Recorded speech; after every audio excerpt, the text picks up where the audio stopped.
പുനലൂർ തൊളിക്കോട്ട് കാറിലെത്തിയ നാൽവർ സംഘം വഴിയരികിൽ സംസാരിച്ചിരുന്ന 4 പേരെ വെട്ടിപ്പരിക്കേൽപ്പിച്ചു. പുനലൂർ തൊളിക്കോട് സ്വദേശികളായ തങ്കച്ചൻ, അഖിൽ, ബിബിൻ, ഹരി എന്നിവർക്കാണ് കുത്തേറ്റത്. ശനിയാഴ്ച രാത്രി 8:30യോടെയാണ് സംഭവം. തൊളിക്കോട് മണിയാർ റോഡിലെ പാലത്തിന് സമീപം സംസാരിച്ചിരുന്നവരാണ് വെട്ടേറ്റ 4 പേരും. കാറിലെത്തിയ അപരിചിതരായ യുവാക്കൾ മൊബൈലിൽ സ്ഥലവാസിയായ ഉണ്ണിയുടെ ഫോട്ടോ കാണിച്ച് വീടന്വേഷിച്ചതായി പറയുന്നു. വടംവലിക്ക് ബുക്ക് ചെയ്യാൻ വന്നതാണെന്നാണ് കാറിലെത്തിയവർ പറഞ്ഞത്. തുടർന്ന് യുവാക്കളും സ്ഥലത്തുണ്ടായിരുന്നവരുമായി വാക്കുതർക്കമുണ്ടാവുകയും കാറിൽ വന്നവർ 4 പേരെയും വെട്ടിയും കുത്തിയും പരിക്കേൽപ്പിക്കുകയായിരുന്നു. ശേഷം അജ്ഞാത സംഘം ഇവർ വന്ന കാറിൽ തന്നെ രക്ഷപ്പെട്ടു. 4 പേർക്കും തുടയിൽ പിന്നിലായാണ് വെട്ടും കുത്തുമേറ്റത്. സംഭവസ്ഥലത്ത് ഓടിക്കൂടിയ നാട്ടുകാരാണ് പരിക്കേറ്റവരെ പുനലൂർ താലൂക്ക് ആശുപത്രിയിൽ പ്രവേശിപ്പിച്ചത്. ഇതിൽ ഗുരുതരമായി പരിക്കേറ്റ തങ്കച്ചൻ, അഖിൽ എന്നിവരെ തിരുവനന്തപുരം മെഡിക്കൽ കോളേജ് ആശുപത്രിയിലേക്ക് മാറ്റി.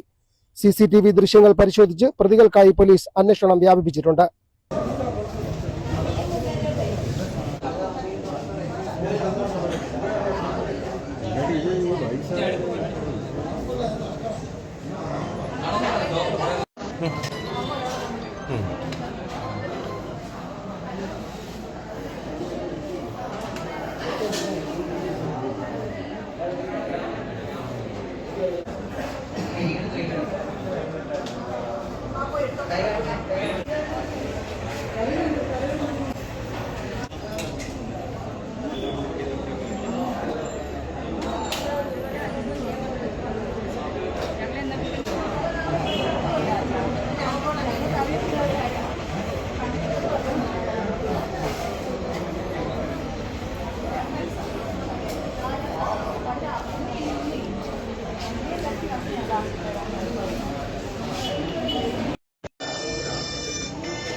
News bureau, Punalur.